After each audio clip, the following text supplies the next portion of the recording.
студияда.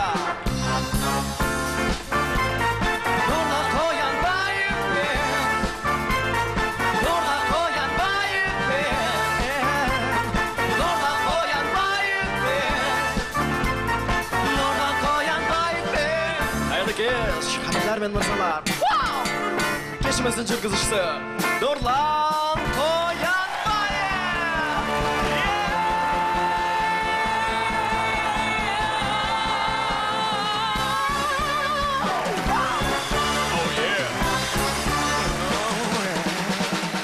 Түнгі студияда. Сәлем, Қазақстан, сіздермен бірге эфирде Түнгі студия жобасы. Қошеметтеріңіз, мен әріптестерім Абат Music Band. Әртүрлі ойындар ғылымның докторы Бижанов Дәулет. Сонымен көңіл күйлеріңіз қалай? Тамаша, шоуымызды не істейміз?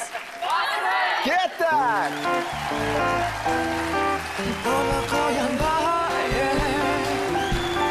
Нұрлан Қоянбаев, түнгі студияда.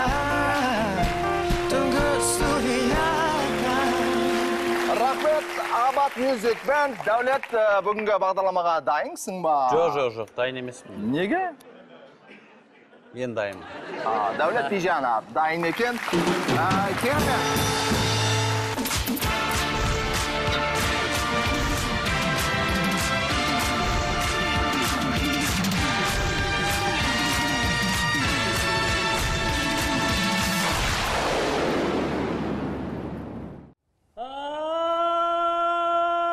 Сіздің саусағыңыз ауырып жатыр ма?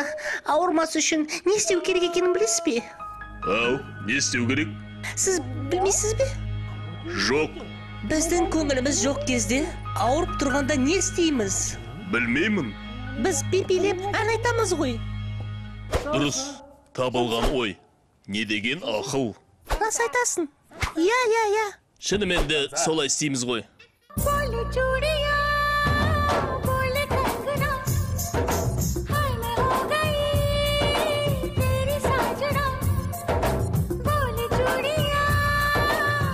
Мырза, қалай, көмектесті ме? Иә, ауырғаны басылды. Бұл керемет, иә. Күшті екен. Көрдіңіз, жазылып кетті. Керемет.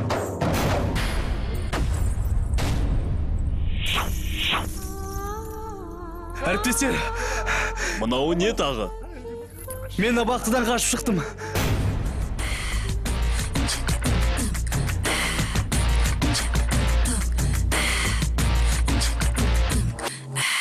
Бүгінгі қонағымызды таныстыруға рұқсат етіңіздер. Бүгін түнгі студияда қазақстандық үлкен теннистің кәсіби спортшысы, Қазақстанның бірінші ракеткасы, жеке дәрежедегі ITF турнирінің 5 дүркін жеңімпазы, өте сұлу қыз Зарина Диас, қошеметтеріңіз!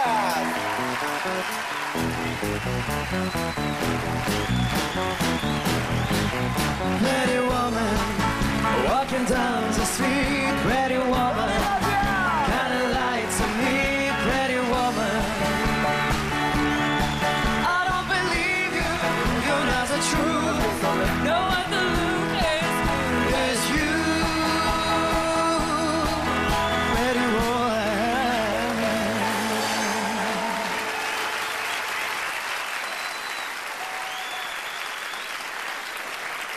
Сенбей отырмын, Зарина Диас бүгін студияда. Қошеметтеріңіз. Зарина, қош келдің дейміз. Тағы да енді қай жақтан келдің?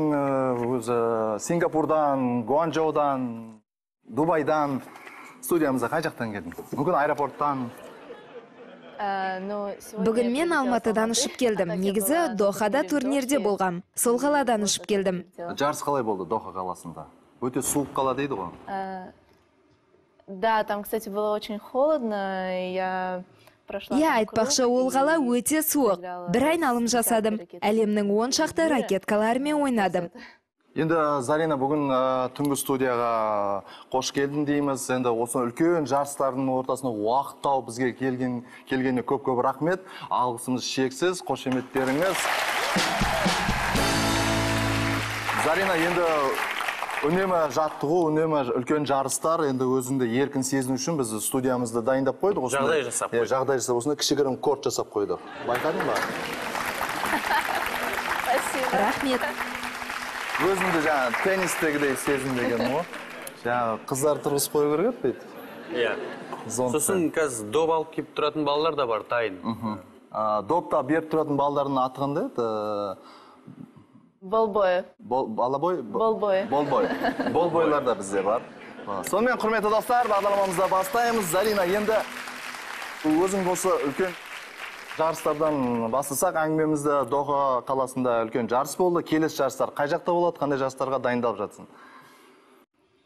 Ну, вот я сейчас улетаю в Америку. Міне жақында Америкаға ұшам. Екі үлкен турнир басталады. Индиан Волос Майами, ал содан кейін Еуропадағы грунттық маусымға дайындалам. Штутгарттен Рим, Мадрид, Ролан Гростан бастаймын. Әрбір теннисшінің өзін жақсы көретін алаңы болады, ойнайтын. Корт дейміз ғой. Зарина, өзінен қай корт ұнайды өзі?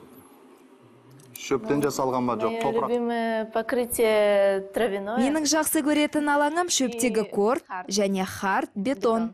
Енді осы үлкен жарыстарға өзің қалай дайындаласың? Мысалы, психология жағынан өзіміз теннис көрген кезде әрбір допқа, доп дейміз ба, теннисте? Кіші доп. Әрбір кіші допқа уайымдап қараймыз. Өзің психологиялық қалай дайындаласың? Үлкен мысалы спортшылар, айтамыз ғой, күресшілер, боксшылар үлкен жарысқа ерекше дайындалады, тауға барып жүгіреді. Теннисшілер қалай дайындалады үлкен жарысқа? Ну, вообще у нас всегда... Бізде негізі әрқашан қараша, желтоқсан айларында маусымалды дайындықтар басталады. Біз барынша күш-жігерімізді салып дайындаламыз. Австралиядан бастап жаңа маусымға дайындық басталады. Негізі дайындық кезеңім қараша, желтоқсан айлары. Содан кейін әр апта сайын турнирлерге жаттығам. Енді, Зарина, біз түнгі студия бағдарламасында бір әдемі бір дәстүріміз бар өзімізге. Кішігірім сыйлық дайындап едік сізге, қабыл алыңыз. Мына үлкен теннисте түнгі студияның атынан өзі теннисшілердің андайды киемі өзі. Қазір киюге де болады. Түнгі студияның бағдарламасынан. Рахмет. Нұрлан мырза, менде де сыйлық бар. Мен Зарина келеді деген соң, мен дайындалып, білесіз ғой, көп адамдарға сыйлық бере бермеймін. Міне Заринаға мынандай түнгі студияның белгісі бар, сыйлық.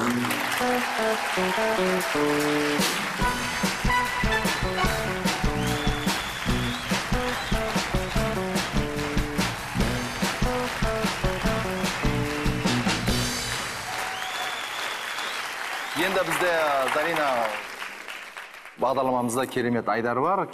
Жұлдызға сұрақ. Көрермендер ғаламтор арқылы өзіңе сұрақтар қоюда. Сол сұрақтарды Дәулет оқып жіберсе.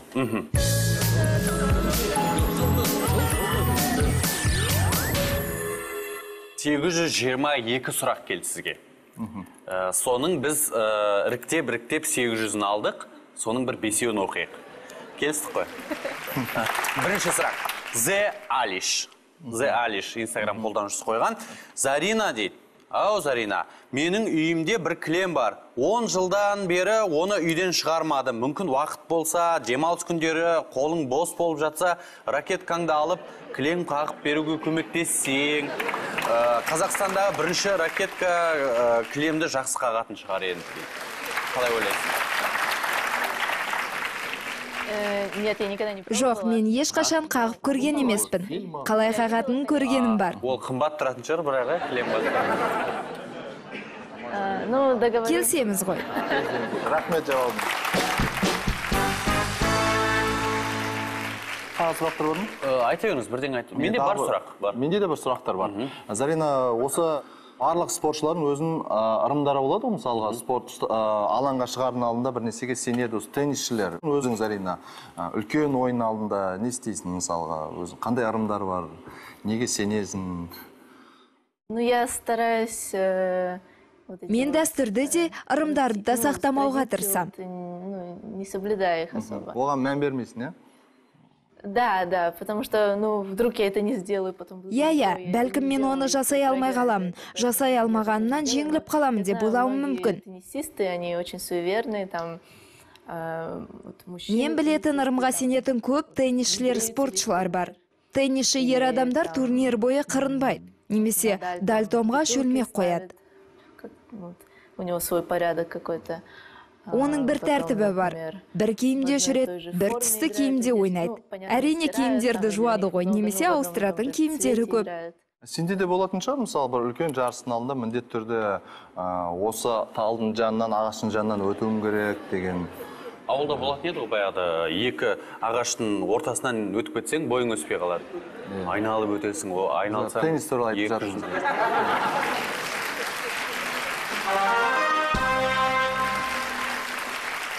Мүмкін Зарина міндетті түрде бір ресторанға баратын шығарсың. Тек қана оң қолмен су ішіп. Да, кстати, я вот... Егер турнирді бастасам, әр күн сайын бір жүйемен жүруге тырысам. Күнделікті бір мейрамханаға барам. Кешкі асты сол бір жерден ішем. Менің командама да кешкі асқа менімен баруына тура келеді. Мен турнирді аяқтағанша сол жерге барам. Келесі сұрақ Тимоти KZ дейді. Бізде де бар.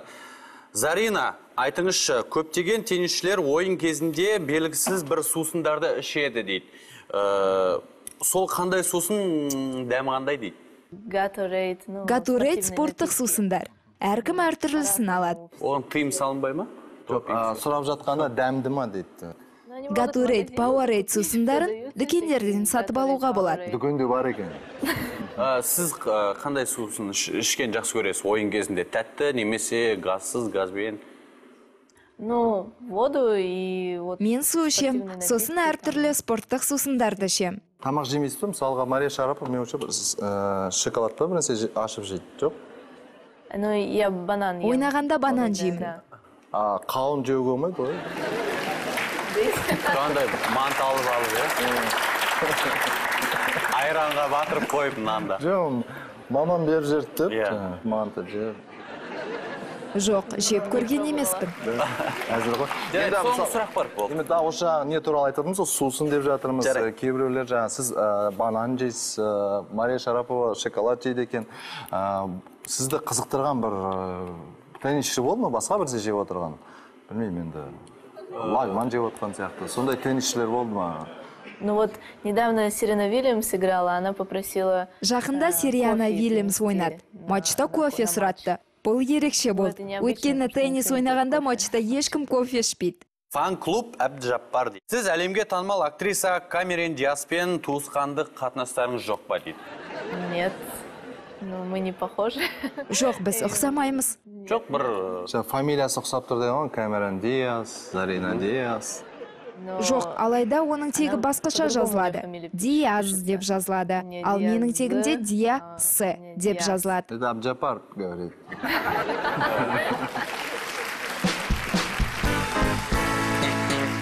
Басқа сұрақтарың жоқ қой, да? Әзірге жоқ, қазір болады. Рахмет, қошеметтеріңіз, Дәулет Бейжанов, жұлдызға сұрақ айдарын осымен аяқтаймыз. Зарина, енді өзіңе ұнайтын турнирлер, қай сайыс өзіңе ұнайды? Мысалы, қай жерде өз-өзіңді еркін сезінесің, қай жерде сені жақсы қарсы алады? Енді көптеген Азия болсын, Америка болсын, жан-жақта үлкен жарыстарға қатысасың ғой? Мені Жапонияда жақсы қарсы алады. Маған ол жерде ойнаған ұнайды. Жалпы мен барлық қалаларда ойнай алам. Бірақ бір ерекше бір өзіңе бір жақын қала, осы жерде бір еркін ойнайтын бір турнирлердің бірі. Вообще, вот мой любимый турнир это Уимблдон. Негізі маған Вумблдонда ойнаған ұнайды. Мен бала кезімнен Вумблдонда ойнағым келді. Уимблдон басқа турнирлермен қандай ерекшеліктері бар? Несімен ұнайды? Англия. Но он такой, вот там чувствуются традиции такие. Онда дәстүр сақталған. Ақ түсті киімде ойнау қалыптасқан ереже. Сол туралы айтып кетейікші, мен естуімше Уимблдон турнирінде барлық спортшылар, теннисшілер ақ киімде болу керек, ол міндетті түрде, Иә, барлығы ақ киімде болуы керек. Көрермендер міндетті түрде құлпынай қаймақ жеп отыру керек, дәстүр бойынша. Клубника со сливками, да. Иә, құлпынай мен қаймақ жеп отырады. Еще воскресенье там не играют они, у них выходной. Ну, потому что везде, на всех турнирах воскресенье Иә, сосын барлық турнирлерде жексенбі күні ойнайды. Ал Вумблдонда ойнамайды. Демалыс күн деп ойнамайды. Басқа бір турнирдің қандай бір ерекшелігі, мысалы Ролан Гарростың қандай ерекшелігі бар? Барлық турнирде шляпамен отырамын, бір жарыстарға қарасаң, телевизорда шляпамен отырады, әдемі болып. Нет, таких нету. Ондай заңдылық жоқ, Ну вот эти большие шлемы, Австралия, Ролан Гаррос. Жоқ, үлкен шлем киіп отырады. Оларда атмосфера сезіледі. Потому что там вот чувствуется атмосфера другая, и эти турниры... Турнирлер бір апта емес, 2 апта өтеді. Өте көп көрермен. Там очень много зрителей, столько внимания. Осы 4 турнирдің осындай ерекшеліктері бар. Енді Зарина, осы өзіңнің командаң жайлы айтып кетсең, тренерің жайлы, сіздер өздеріңіз дайындық базаларыңыз қай жерде? Иә, менің жаттықтырушым Қытайдан. Аланма, ал фитнес жаттықтырушым италиялық. Негізі Гуанчжоу қаласында дайындалам. Гуанчжоу қаласында дайындаласыздар, е? Гуанчжоу, да. Жауабың рахмет, қошеметтеріңіз, құрметті көрермендер. Дәулет, сенде сұрақтарың болса? Сұрақ мен бір сұрақ қойғым келіп отыр. Жалпы теннисте жалпы көп қолмен қимылдайды ғой. Көбірек соққы жасау үшін ең күшті көп жинау керектігі қолға ма, әлде аяққа қалай ойлайсыз? Қол тек қана техника деп ойлайсыз ба? Көп қолды жаттықтыру керек па, әлде аяқты? Вообще надо, Негізі барлығы қажет. Аяқта шаршайды, Толықтай барлығы. Аяқта, қолда, арқада, іште, шыдамдылықта, төзімділікте, жылдамдықта барлығы қажет. Мүмкін бір ойын алдында бір кітаптар оқисыз ба, міндетті түрде бір киноны көру деген жоқ па сізде? Мысалы бір үлкен жарысқа дайындық ретінде. Бұрын мысалы бір КВН-ге баратын кезде мен міндетті түрде спартанцы бар ғой, 300 спартанцыстар, солар туралы кино көретін тұғым. Москваға баратынымыз ба? Нет, такое я не делаю, не смотрю. Жоқ, менде кино көретін уақыт жоқ. 2 сағат кино көруге уақытым жоқ. Маған тамақтанып үлгеру керек, сергіп, жаттығуым керек.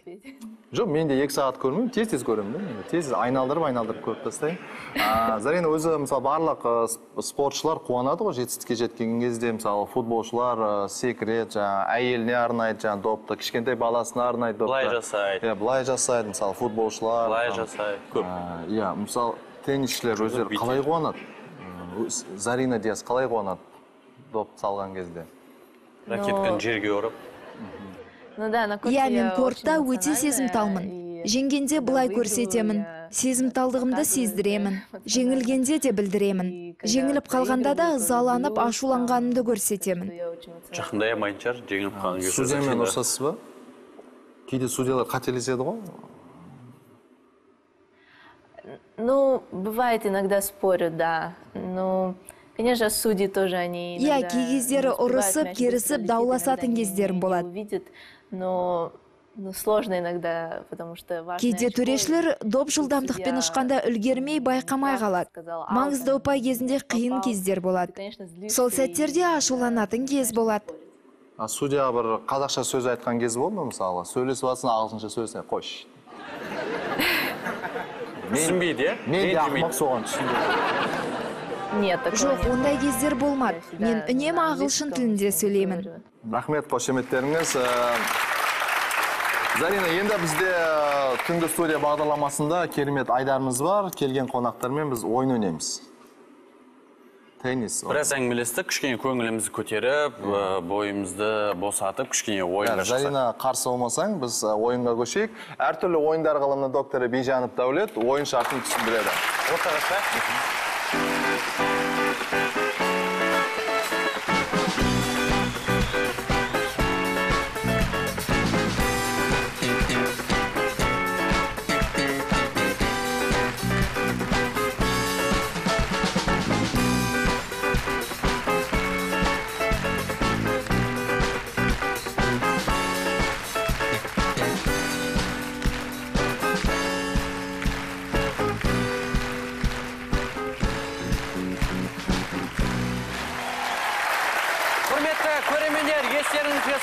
Бүгін бізде қонақта керемет теннисші қыз, ол Зарина Диас. Нұрлан мырза, сіздер балабақшада жүрген сияқтысыздар.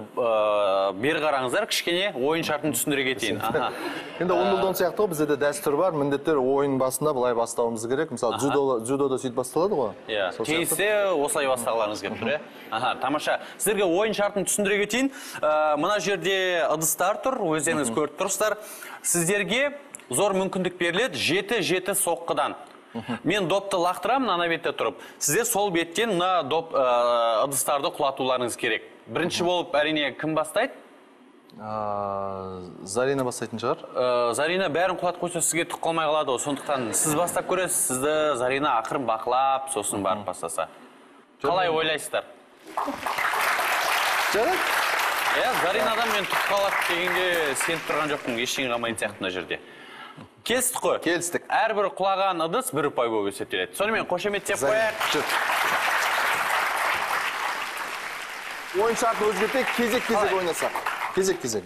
Қалай ойламаған сон болады ғой солайда? Теннисте болады ғой, кезек-кезек ұрады. Кезек-кезек. Сонымен бұл ойынның аты теннис кезек. Кезек-кезек. Бірінші болып сіз бастап көріңіз, дегенмен де қызық болсын. Оң қол ғой, ыңғайлысы. Мен лақтырамын. Сонымен қошеметтеп қояйық, Нұрланның жанкүйерлері бар деп ойлаймын. Сонымен мен ойынды бастаймын. Дәл қазір алаңда дайын тұрған Нұрлан Қоянбаевты көріп отырмыз. Ойын ережесі бойынша сәл былай тұруыңыз керек. Сонымен допты лақтырдым, соққы жоқ. Қисық кетті. Сонымен Зарина дайындал.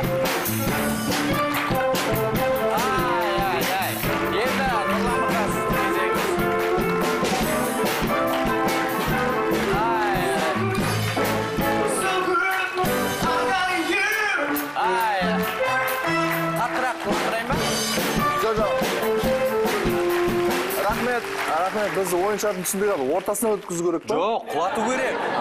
Құлату керек. Болды. Біз ойлағамыз орта. Кеттік. Жоқ, қатырақ, кішкене қатырақ.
Мен түсіндім. Зарина қиын сияқты ракеткамен. Басқа ракетка бар ма? Мен көріп тұрмын. Осы ракетка дұрыстау. Көмектесейік Заринаға. Мына мен ұрсын. Сіздің дұрыстап оралмай жатқаныңыз қолыңызға жаңа түнгі студияның эмблемасы бар, таңбасы бар. Тағып алу керек деп ойлаймын. Қошеметтейік, содан құлататын шығар. Может, өдіп, в принципе. Қолына тағып алсаң, қай қолына тағысың? Сонымен қалың, Астанаға арналған жып-жылы. Кеттік, жып-жылы. Ал қанеки? Әлем болмай. Мен ракеткім қайда? Онда ракетті көрдіңіз ба?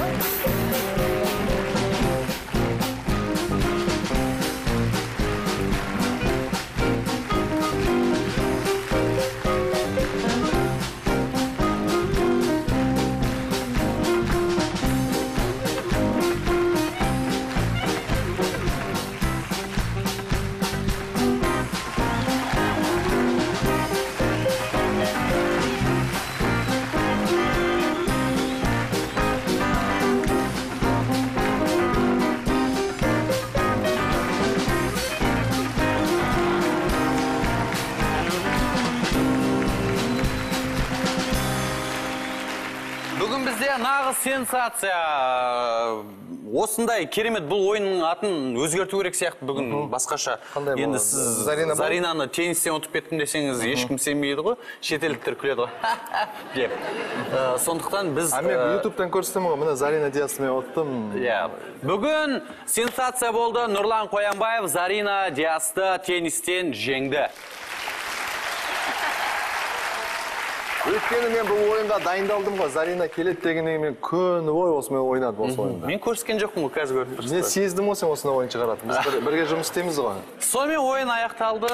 Рахмет, қошеметтеріңіз әртүрлі ойындар ғылымының докторы Бижанов Дәулет және Зарина Диас. Қошеметтеріңіз.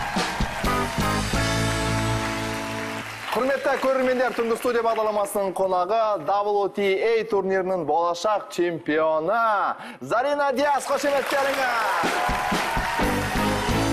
Зарина, өзіңе көп рахмет. Сәттілік тілейміз. Енді алда үлкен турнирлер келе жатыр, оған дайындық болып жатыр. Уәде бересің, осы үлкен жарысты жеңіп бізге келемін деп түнгі студияға болашақта. Уәде беремін. Түнгі студияда эксклюзив Зарина Диас сіздермен қоштаспайды. Сонымен құрметті көрермендер, осымен бағдарламамызды аяқтаймыз. Сіздермен бірге болған Дәулет Бейжанов, Нұрлан Қоянбаев және біздің қонағымыз Зарина Диас. Қошеметтеріңіз. Құрметті көрермендер, біз сіздермен қоштаспаймыз, тек қана келесі кездескенше дейміз. Сау болыңыздар. Сау болыңыздар. Ұлттық арнамен бірге болайық.